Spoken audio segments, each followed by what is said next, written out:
right, so everybody, Dee is here talking more about UFO abduction stuff. We had her back here a few months ago. Very popular episode, so we're very excited to hear more about that. Yes, Haiti or Dee is with Beyond the Boundaries Paranormal, and we had her here, a month or two ago now. Yeah, very popular. Yeah, so all about abductions, like you said. But before we do that, I want to introduce Becky, who is actually my best friend from high school, who is visiting us here at Phantom History House. I'm excited that you're here. Me too. This weekend. So let's get to the abductions, right? Absolutely. Let's bring her in. All right, here we go, everybody. Hi, Dee. How are you? Hi, guys. So good to see you again. Everyone? Thank you for joining us. We know that last time we chatted with you it was more like a general alien encounters conversation, and it was so incredibly interesting. We both learned a lot, and so many people had more questions. So there was a lot of great sections tonight. Everybody watching, we're expecting you to ask your questions as we're talking tonight.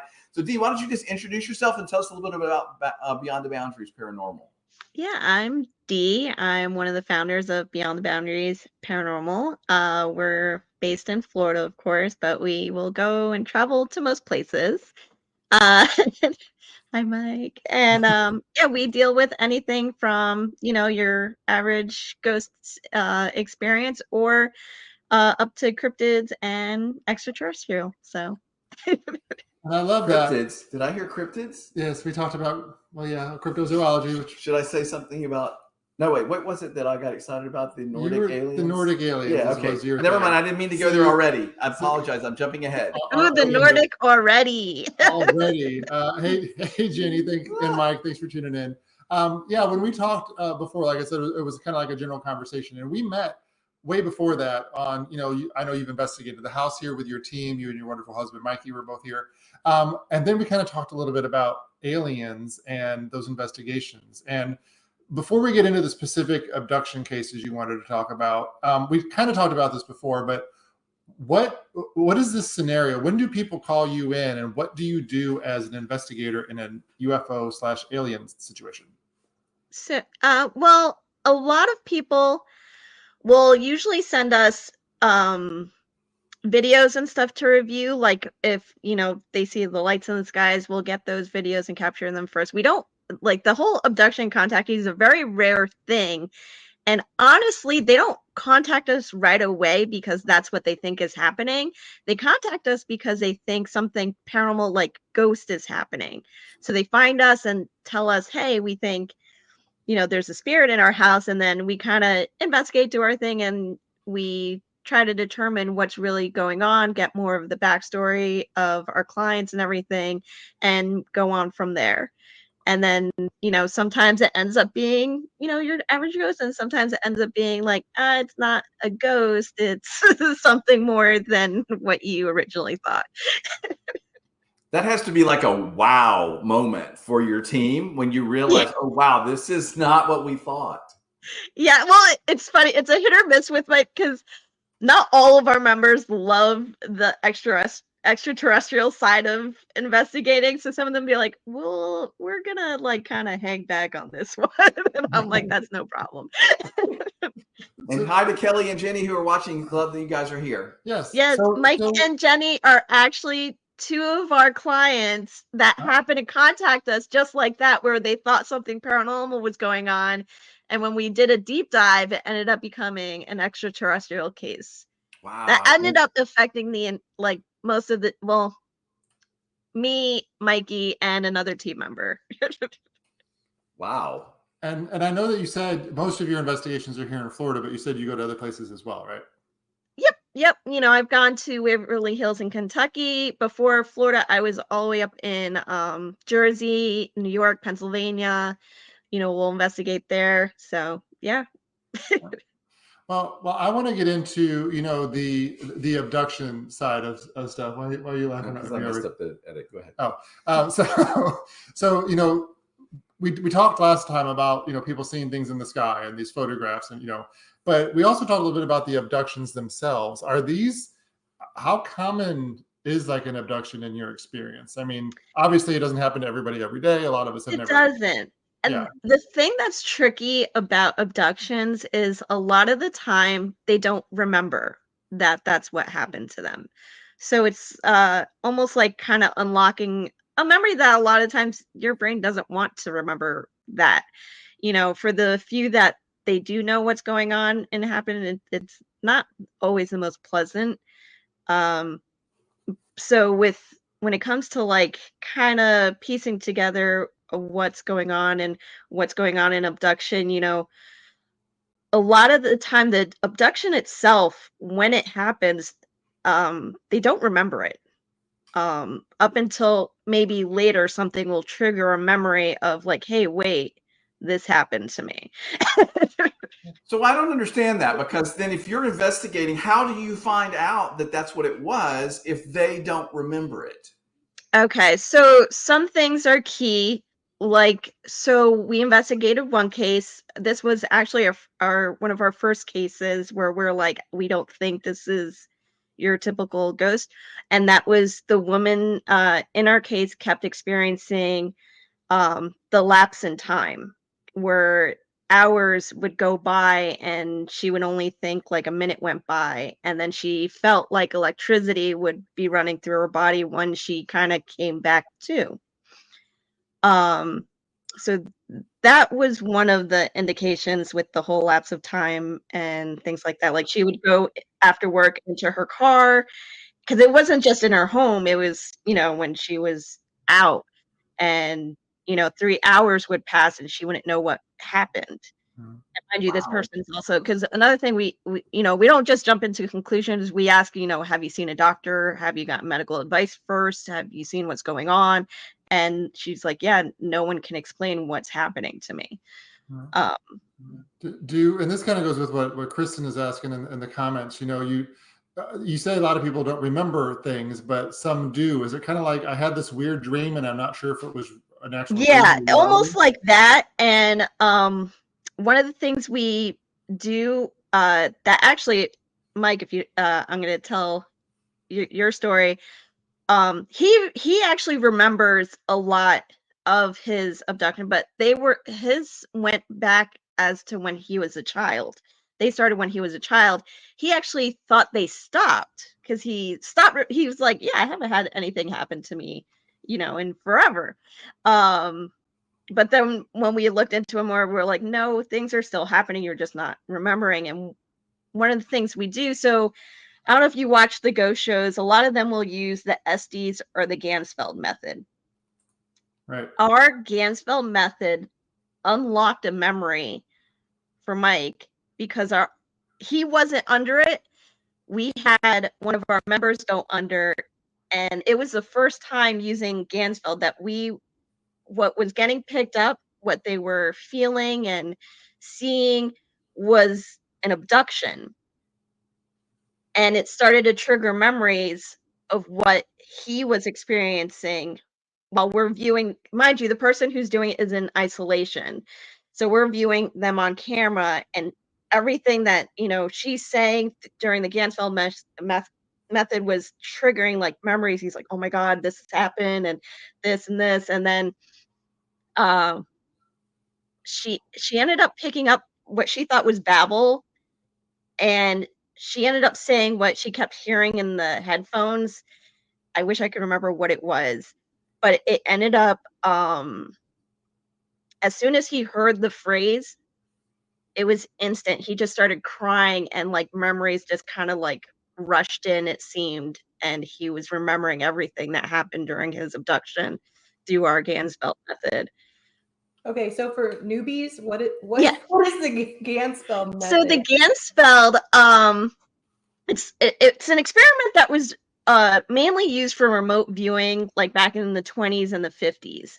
So in the 50s mainly, they would use for remote viewing, they had one person in a room with a red light, and at the time they would tape like ping pong balls to your eyes because your eyes needed to be open, but you needed that like white kind of filter. um, and they would play white noise. A person in another room would be in front of a computer screen or something and look at shapes and pick out whatever shapes and see if the person in the red room would pick out what that other person is viewing. So we decided to, so my team originally, we were kind of playing around with the remote viewing aspect of it until one day we were like, hey, let's try this on an actual like haunted location and see what we pick up. And we found out we picked up a lot on the house that, you know, they shouldn't have known because my team would go in blind and I would be the only one who knew, you know, what occurred in each location we went into. And then up to like they were picking up the personality of who was in the house and almost like acting like them, like their whole demeanor changed. So what it does is like the white noise and the red light and the white filter doesn't put you in a lot of people say this like a what is it? No sensory deprivation. It's not sensory deprivation. It's actually creating a continuous environment that you need that puts you into a trance state. Wow. Almost like meditation. Like heightened. Yeah, and not everybody can do it. Like or sometimes people, as soon as they put on the goggles, they can go right into it. Sometimes it takes like an hour for some people to get into that deep trance state to then go and, you know, pick up information. This was our first time ever doing it on a case like this, and it was, what we found was astounding because not only was the person picking up pretty much an abduction experience, they were feeling it. They felt the pain of needles. They felt the emotions, the fear. They even said like I had to rip off the goggles because what it was coming into view and I wasn't ready to see it.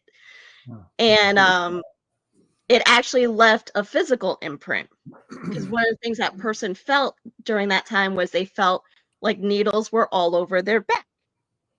So we told the client, Mike, and I told them, hey, can you take a black light and look at his back? In the black light, his back shone like needle, it was glowing like needle marks all over his upper back. After our team member was done with the Gansfeld, I was like, hey, can I do the same thing on your back? She's like, yes. So I took a black light to her back and she had the same needle marks all over her back when her session was done.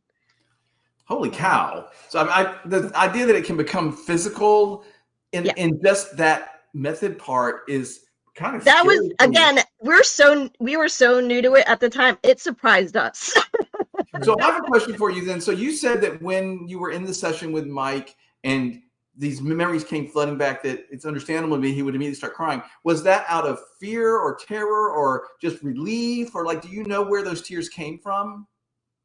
That you might have to ask I think it was just, with that memory, I feel like it was fear because he remembered those words coming out when he was trying to escape and get off the table. And he kept getting pushed down, and the thing that was pushing him down was saying that phrase over and over. Okay, well, Mike, if you're watching, which I think you are, you can let us know if you don't mind sharing this. Of course, if this is too personal, of course, you don't have to do that. No, there's no pressure here. But if you'd like to share a little bit about that.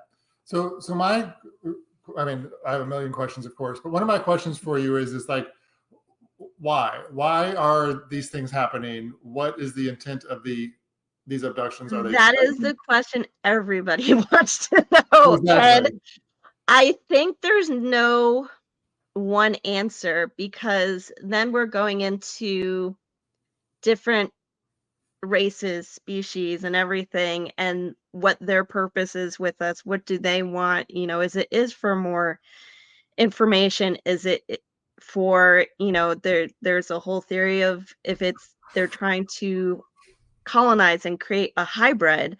There is, you know, there's that is the number one question I think we get from every client, like why me? Why is it happening? Why?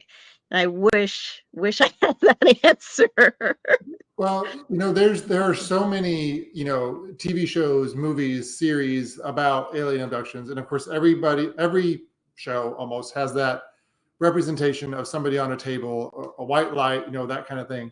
How accurate is that in your experience? You know, is that like, are we on the right track and kind of representing what these experiences are like?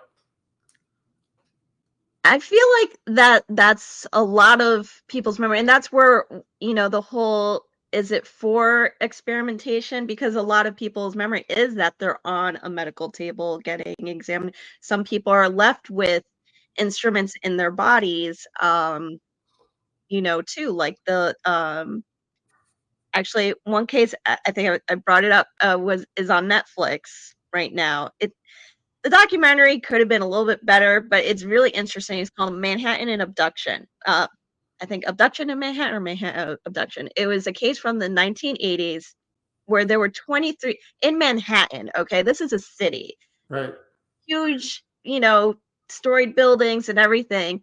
And there were 23 witnesses, not just in that block, from the bridge, from all over, who witnessed this woman levitating out of her window and into the sky, and a big red beam of light was carrying her up. Wow. 23 witnesses. Okay? People who didn't know each other from all different spots in New York City. And, you know, and she one of her experiences, at first she actually never remembered being on a table until she had so another big thing, so the Ganzfeld helps open up, I guess, trigger memories. Hypnosis is a major one that's used. So through hypnosis, a lot of those memories will kind of come forward, and then a lot of people will start remembering, you know, different aspects of what happened during their abduction.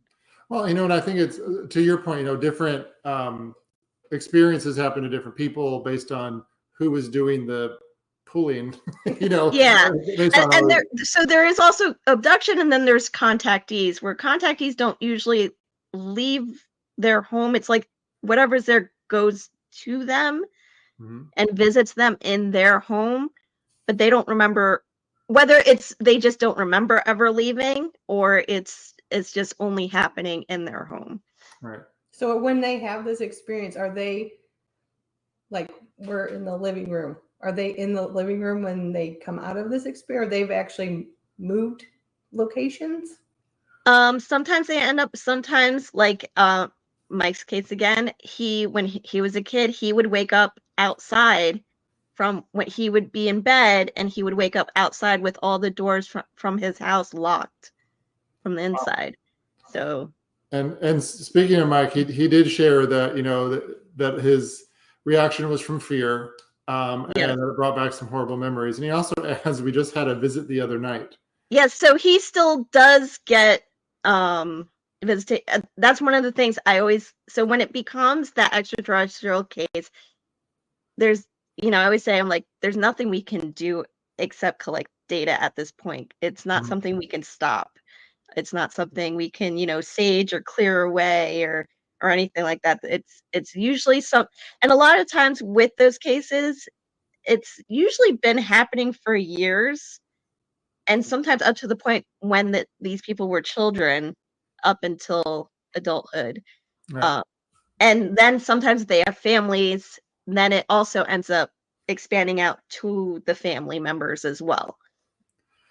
I'm curious, you know, I know you've been doing this for a little while now, not like a really long time, but is there a type of human that experiences this, like gender, race, location? I mean, is there like a certain target base? So people think having the, what is it, is it RH negative or RH positive blood type, is a big one. There seems to be a link that more cases with people of this blood type seem to have these experiences. So, and I'm sure there's strength in numbers too, knowing you're not the only one to have experienced this. Do you find that as well? Because I know anything traumatic, you know, there's support groups, there's people you can talk to. Is this a similar kind of situation?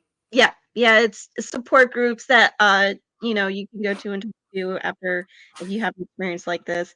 You know, some people either they want to know more, you know, and that's why they contact us to see if we can collect more data for them. Also, it helps verify, like, hey, I'm not going crazy. You guys are witnessing or can collect information for us too. So that helps. Okay, so I'm going to weigh in now. So, like, first of all, Mike is sharing some things here in the. Do you want to read those? Yeah, he shared that he had a visit just the other night. My dad found me in the front yard, and he has audio. I'm assuming from the video. Yes. So that's terrifying to me that like you would wake up and you're somewhere different. No offense, Mike, but like you're very brave. I think it's amazing. So D, I think this. All right. I mean, how can I try to say this?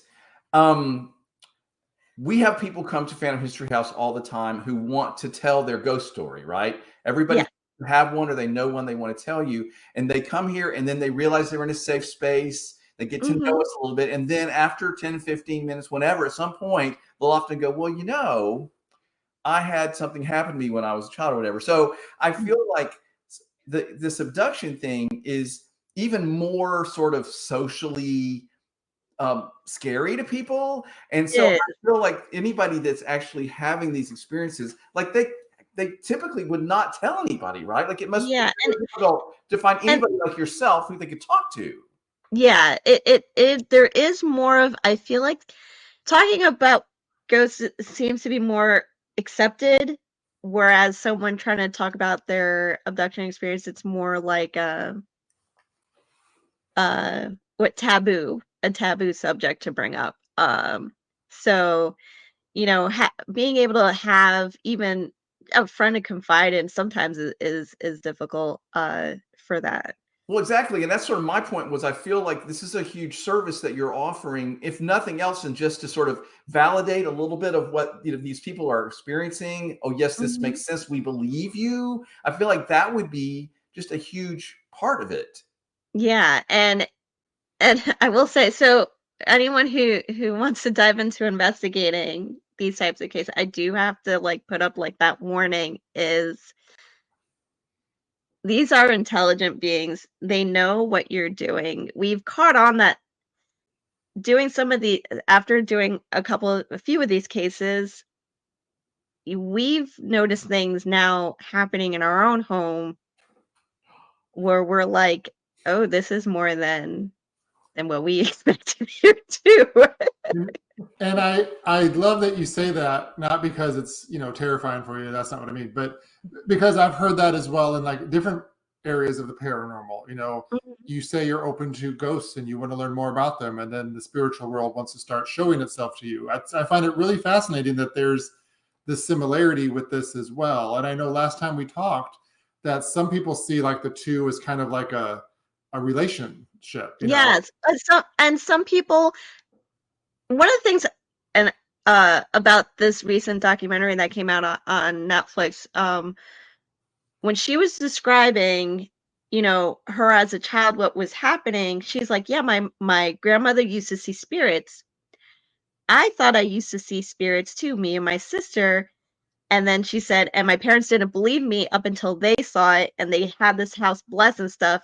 And she's like, the blessing never worked. And she's like, because I finally realized they were never spirits. They were the extraterrestrial coming for me ever since I was a kid. Wow.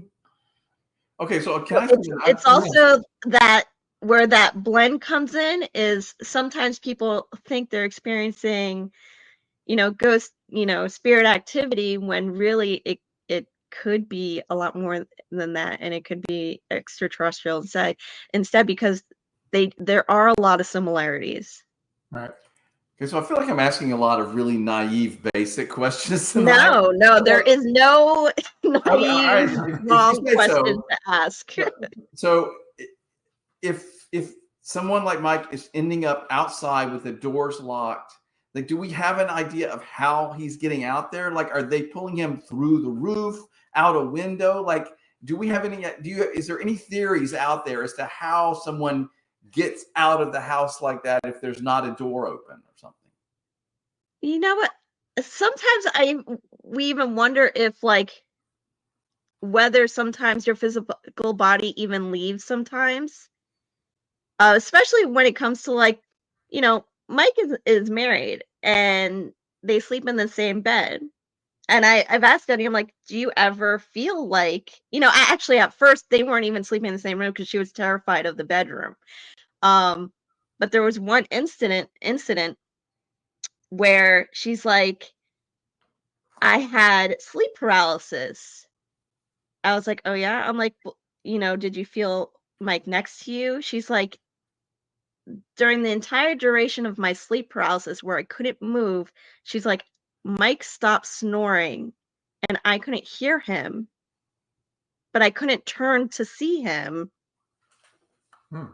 And then when she came out of sleep paralysis, he was snoring again.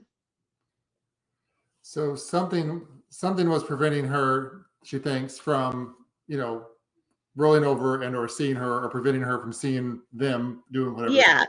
Wow. And Mike brings up a good point is, so sometimes people will say they see almost like a portal form into their walls. And that's where they're kind of getting pulled out from. Well, here's a question, or kind of a paraphrase question from somebody watching. Leon McAnally, who we had on a little while ago, who wrote this amazing book called about dark tourism. And to kind of paraphrase what he's asking, he focuses on places of historical significance that are usually haunted or had something horrible happen there. Is there a similar take on like famous places where these abductions or UFO sightings have occurred? Of course, we all heard of Area 51, of course, that kind of thing. Is there a similar alignment with the UFO UAP If world? you look at a UFO, like a sightings map, and then look at most haunted locations map, and you put them on top of each other, all the locations almost match up perfectly. Wow. Really? Yeah. So I don't know why. What is the exactly, Becky? That's what I'm like. What is the connection? Like, why would they match up? There's one really, and I love this place. It's a place I've investigated called the Hinsdale House in New York. This house is infamous for their paranormal activity. That it was a house that the house actually got exorcised. It was a failed exorcism on the house, and they ended up abandoning the home and everything. And then years later, they created this paranormal museum for people to go investigate this home. And but if you hear about the stories, the activity never started in the home. The activity actually first started outside of the home. The home is like in the middle of the woods, nowhere area. So the activity, when you look into this case and the experiences people had when first living in the home, was everything started outside. They would hear noises outside. They would see shadows outside. And then from outside is when they started to come inside. And in those woods, people now will experience seeing lights, will feel frozen and experience loss of time and things like that. And this home also has tons of activity. And I think it's one of those blended. So there's a thing called like areas that are like high in activity like that. There's a term that people call, it's like a flap in the area, like it's a space flap or something, where it's just a heightened, I don't know why. And a lot of the times, and I think that actually area also has like Native American, like Indian burial grounds there too. Okay. So it's just like a whirlwind of everything going on. It's a whirlpool. You're gonna ask something else? Well, so you mentioned this a minute ago, and I remember this from the first conversation that we had. You had mentioned that, like, if there is a spirit, we feel like there are things that we can do, right? Like we can come in, you can sage the house, psychic mediums can come in and help. Come in and cross them over and things like that. We Yeah. feel like we have some interaction and power there. That I think what's so scary about what we're talking about tonight is that there doesn't seem to be anything we have control over or that we can do about this. Am I understanding that right? Yeah. Yeah, there's really nothing you can try to fight them if you want. Yeah, it doesn't work that way. Well, I wanted to talk to you about the Miami Mall incident. I think I remember it was Miami. We talked about it a little bit before when we chatted, but we really didn't get into a lot of detail. I wondered if you could tell us what that was, when it was, and what you know about it. Okay, the Miami Mall, this was not that long ago. This was within, I want to say, this year? this year. It was only like a few months ago, where all of a sudden tons of cops showed up at the mall. They said it was just like a fight broke out, but the response that the fleet of police vehicles that were there, it didn't make sense. They also shut down the airports and certain places around the mall at that time as well. And everybody who was there and coming forward and experiencing it all have the same story, all say what they saw, like their description of what they saw are all the same. And one thing that stands out to me is no one's ever said, they say there was this 10-foot, like a portal opened up in the middle of the mall and these 10-foot beings came through. And the way they described, because anyone could be like, oh yeah, there was 10-foot alien, but the way they described it was they weren't solid figures. It was almost like a holographic image. It was like they were kind of vibrations, almost like they were coming in and out. And that's how these witnesses would describe these. And I'll go back to the term interdimensional beings, like going from different dimensions and almost. There we go. Mike said January 1st it happened, and so no one saw them as like a solid being, but these like holographic kind of like going in and out creatures that came through. Yeah, it's almost like what you see in like a Star Wars movie when they're having their little conversation with the hologram. Yeah, hologram on the disc, the kind of thing. That's what I'm picturing. But of course, 10 feet tall. So then what happened? Like, did they just stand around or like? Well, everybody kind of like screamed and everybody's like, why is there, were they shopping? Like, what's going on? Like, seriously, why? That's good. That's why we invited you tonight. It's brilliant. Well, they're not really talking too much about what really happened, and everybody's like, well, why isn't there enough video and stuff? A lot of people who was there was like, when something like that happens, your first instinct really isn't, a lot of times some people now, especially this, these generations, pulling out your phone, they're like, we were too scared. And other people who did try, they said their phones weren't working. So okay. Well, that makes sense. So what did they describe though? Seriously, were they walking around the mall or were they just standing there? Were they grabbing people? Like, do we know? No, well, they also said that it was more like they were floating. They weren't even like walking. And it was they said it was these giant 10-foot, almost tall beings that just appeared. Did they have faces? They have arms? They didn't. I don't know. How long were they there? Not that long. It's not like they were there for like an hour trying to shop or anything. Or seriously, are we talking about 1 minute or 10 minutes or? Like a few minutes. It was just like a few minutes. And then, but chaos also broke it. But there was also more than one. Right. So, and more chaos broke, people were running everywhere and everything like that. Wait. More than one being coming in the portal? I want to know. It's freaking me out. Or is it more than one portal opened? No, it was just one.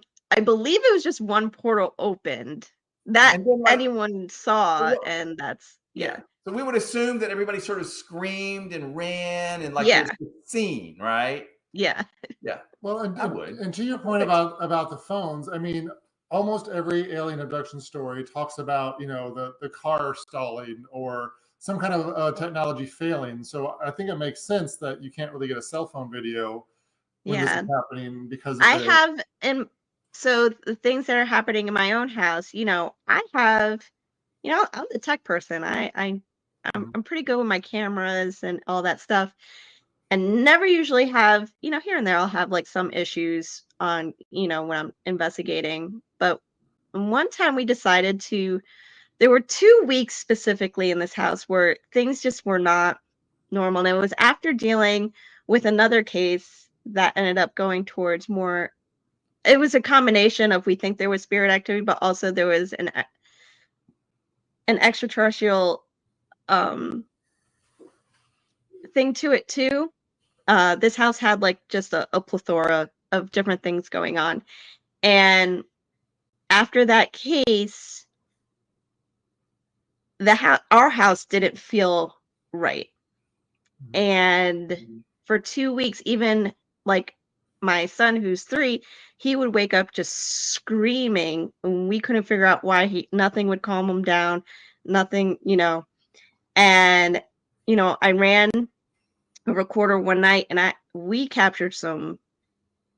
I wouldn't even call this like your average ghost EVP. This was like weird, deep voices speaking in something that I don't know if it's an actual language or what, that I have on recorder, our baby monitor that never has an issue. For some reason, we started investigating. I was just recently going over the footage of it, and half of the footage that I was trying to use from my baby monitor, I can't use because it went black. And then 2 of the nights that my son was screaming, the baby monitor decided to go like static. And then I swear like Mikey disappears and then ends up on the other side of the room when the static comes back. Like it went staticky, and then when it came back, Mikey was like somewhere else in the room. So Mikey was in the room that you were watching.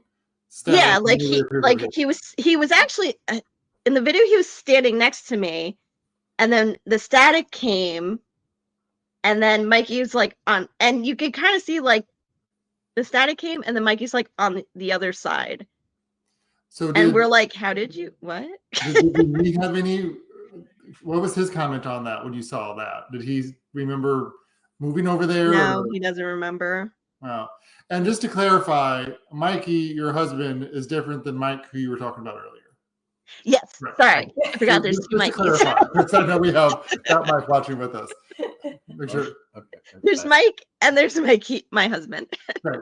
So I wanted to follow up a little bit on the interdimensional part, because I find that really fascinating. It's for so long we've been trained that these UFOs are coming from other planets or other spaces out there in the deep void coming here to Earth. But there's a theory that they are just really, like it's easy, transferring from one dimension to another, and it's kind of like stepping into our plane of existence. Is that right? Yeah. I think that definitely could be. I think it's more like that. And I like their explanation. And the whole term interdimensional beings was really brought to light during a congressional hearing that they were having regarding extraterrestrials and UAPs. So, and that's where they kind of coined the term interdimensional beings. Well, and that phrase came up when we were talking about cryptids. Yes. That was our guest theory, was that he thought that that's what they could possibly. Yeah, I think cryptids definitely go hand in hand with, all of this.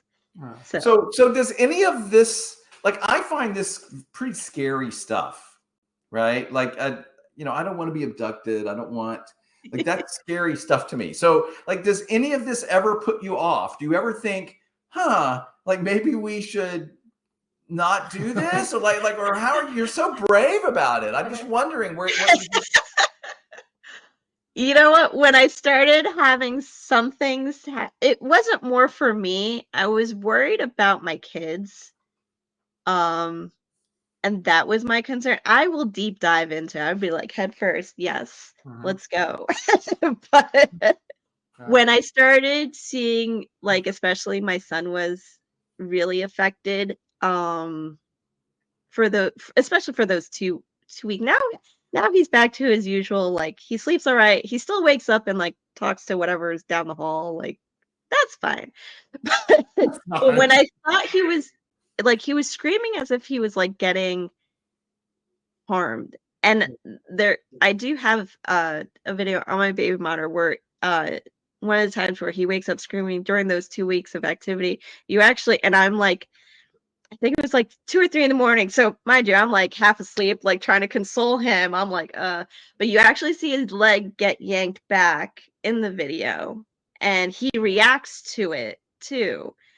And I'm like, okay, this is not this Right, is it's kind too of much. throwing me off. And Mikey's, my husband, has actually had bruising after a case, weird bruising on his leg and things like that. So, does that deter us from doing it? No, but I'm a little bit more. I don't even know how I could be more careful about it. Right. Because at the same time, I'm like, listen, they're gonna come visit us. That's what they're gonna do. There's no way of stopping it. But I also don't want to like invite it and be like, hey, come to my home too.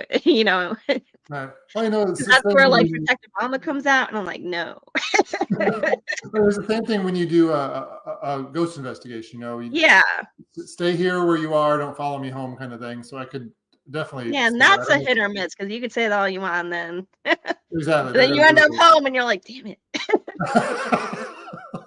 Now I have one more reason not to go to the mall. Exactly. One more order online, people. No. Oh wow. It looks like you were going to ask another question. No, You're still. I'm stunned. still dumbfounded by this whole thing. I mean, this is so interesting and kind of scary and fascinating, and I don't know what to think because what do the skeptics say? Dee, like a lot of people are ready to dismiss, right? And so, do they just like how do you write off this sort of mass hysteria? I mean, we've heard of mass hysteria happening in certain cultures where everybody's reacting and nobody knows why. What are the critics saying? I actually like hearing a skeptic's point of view first before even coming to my own conclusion because I'm like, I want to hear all logical, try to see if logic can play a part in all this and try to explain things. And I actually have one of my good friends, she's a huge skeptic. So I actually sent her all of the stuff I have first. And she'll be like, I'm like, yeah. But then like me and her kind of go back and forth up to the point where she's like, I don't know. Well, and that's the bottom line, is we just don't know, which is why we're so grateful for people like you and your team to do these investigations, whether it's ufology or ghosts. And to kind of close things up, Victor, who is watching, who loves investigating the paranormal, is a good friend of ours here at Phantom History House, says we all have questions whether or not to do this type of work when we first start, and then we just kind of accept the consequences that come along with it. So exactly. I think that's a pretty common thought among investigators. Yeah. So you definitely can't go in not expecting something to happen to you personally. Exactly. Yeah, you're dipping your toe in the waters, I guess. So let's, in closing, can you remind everybody how they can find out more about you and Beyond the Boundaries Paranormal, and even reach out to you or find out about what your stuff is? Yeah, you can find us we have Facebook, Instagram, TikTok, all the things. Beyond the Boundaries Paranormal. You could just send us a message on any of our social media accounts and we'll get back to you. If you have questions or if you have a story, if you want us to look into anything, just shoot us a message. You guys are really impressive, and thank you for sharing these stories, in this really interesting way. By the way, everybody, in case you missed the beginning, we have a ghost tour happening this Friday night, and then we have a big book release party. Doug Ford and Elaine Pascal have their books coming out. They're two great horror authors, and they're going to be here at Phantom History House this Sunday afternoon. Wine, desserts, food, readings from the stories, get your book signed, meet the authors, ask them questions. It's a really great event. So check all of that out on our events page at our website. And meet Becky. She'll be at the tour. And Becky's going to be here at the ghost tour and at the book event. Yeah. And thank you for asking your questions and taking part in this as well. You're welcome. So in closing, what do you think? You're our guest tonight. We sort of put you on the spot by asking you to sit in. Do you want to share any thoughts as we're closing? Yeah.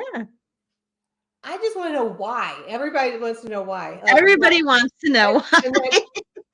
And then I'm like, because the way and this is totally naive, but I'm like, I felt like ghosts are over here, UFOs are over here. You can't see my hand, but over here. And I'm like, why would they be in the same place? In my brain, they shouldn't be. Like, the ghosts hang out someplace other than the aliens. Yeah. Well, this is also the thing. Sometimes when we're seeing black figures and shadows and things, that's where that mix-up sometimes comes too, because a lot of abductees and contactee cases, is what they see. are the dark shadows. They don't just see like an alien, and a lot of memories get masked, so you don't actually remember the abduction. They could put in whatever memory you want, and they can make it seem like, oh yeah, you just saw a ghost, and things like that too. And if I understand the idea, as you mentioned, the what was it? Dimensional. Interdimensional. That's interesting that these different entities are moving through these dimensions. That would be a way that they would line up. If they're all sort of moving through dimensions, then it could, what is it that's moving that we get to see, that we don't see? That, yeah, it's just, this sounds like a heck of a party going on, really. And that goes into, you know, science is we're always discovering new things. And there's, I always say, especially when it comes to skeptics, there's no for sure answer, because things are always changing and evolving, especially when it comes to science and stuff. And now what's great is there are now courses in astrobiology and looking into extraterrestrial life, and things like that. So many space sciences are starting to come out, and the more we're going to learn, the more that they do this, the more you know, they teach and we learn, and you know, we discover new things, the more we're going to know. All right, and that's how it works. And you know, our final question from somebody watching, Carla has tuned in. She said, she's asked, so they can all travel dimensions as energy. Is that kind of what the theory is? I feel like that. Yeah, I feel like that's kind of the theory that they're going with. Okay. Wow. Well, you have been awesome to give us so much of your time and tell us these very interesting stories, and to do this really fascinating work that I don't think I could do. You know, like I mean, really, you're very brave, I think. And well, thank you so much for having me, and thank you guys for actually, thank you for everyone watching and all your awesome questions, and being so accepting and open to knowing more about this. This is awesome. Yeah, we all want to know what's out there, as they say. Well, and I think that's how we need to live our life. Like, be curious, right? Investigate things, learn new things, talk to people about stuff. I think this is what's interesting about life. Becky, thanks for being our special guest tonight. Nice meeting you. Thank you for watching. Thanks everybody for watching. We'll be back next week. See you next time. Bye, everybody.